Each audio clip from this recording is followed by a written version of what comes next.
The Milky Way, home to billions of stars, rising and setting over billions of worlds, including our own. In this vast expanse, how did our sun, the Earth, and the planets come to be? In recent decades, our understanding of the solar system's evolution has greatly improved, but deep questions remain. To answer those questions, astronomers are preparing to visit someplace very small. Asteroid Bennu. A lump of rock and organic material, the early building blocks of the solar system, of Earth, of us. Bennu is a time capsule, and its journey takes us way, way back, 4.5 billion years. The raw ingredients of Bennu and our solar system originated in a stellar nursery, a vast cloud of hydrogen, helium, and dust. Our own sun doesn't yet exist. Nearby are hot stars like this one, quickly burning up its fuel and destroying itself in a colossal explosion called a supernova. The explosion destabilizes our cloud, causing it to collapse. In the geologic blink of an eye, 100,000 years, gravity and angular momentum flatten the cloud into a swirling disk. In the center, where molecules crash together tightest, a protostar revs up to incredible pressures and temperatures.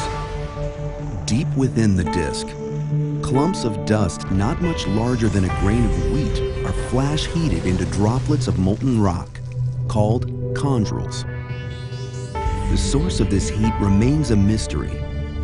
Chondrules are destined to become the building blocks of the solar system. Coaxed by gravity and turbulence, the chondrules clump.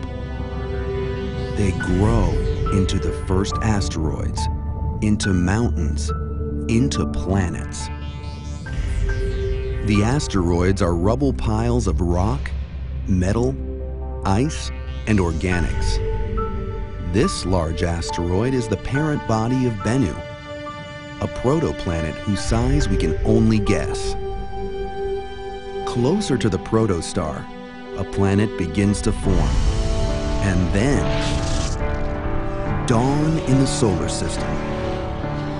The protostar undergoes fusion and ignites, revealing our sun.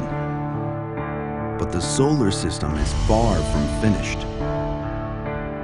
Jupiter most likely forms near its outer edge, but just 500 million years after the sun ignites, some believe that it slowly moves inward. Its massive gravity ripples the asteroid belt, disrupting countless asteroids and comets, flinging them toward the sun. They rain down on the inner planets, hammering and remelting large portions of their crust. Did these impacts also deliver organics and water, key ingredients for life? Back in the asteroid belt, Bennu's parent body is lucky.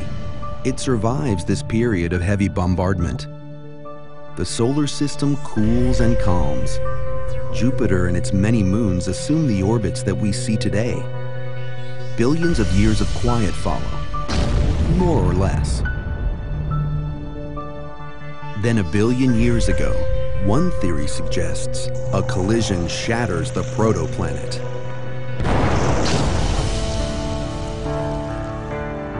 Some of the debris loosely coalesces into a new, smaller body, Bennu. But Bennu will not stay in place. Dull, non-reflective, it slowly migrates toward the sun. Solar heating turns its warm side into a low-intensity thruster.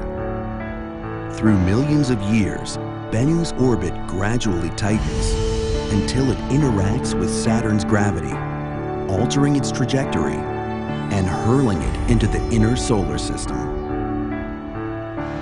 Close encounters with Earth and Venus follow. Their gravitational tugs may have repeatedly stretched and reformed Bennu, turning it inside out and pulling off loose material. As a result, it has no satellites of its own. Until now. Today, NASA is sending a spacecraft called OSIRIS-REx to explore Bennu and retrieve a sample. Why? Bennu has survived its long journey and settled into a near-Earth orbit, bringing its secrets within our reach. Now it is ready to teach us more about the solar system's history, its formation, its evolution, and our own place among the stars.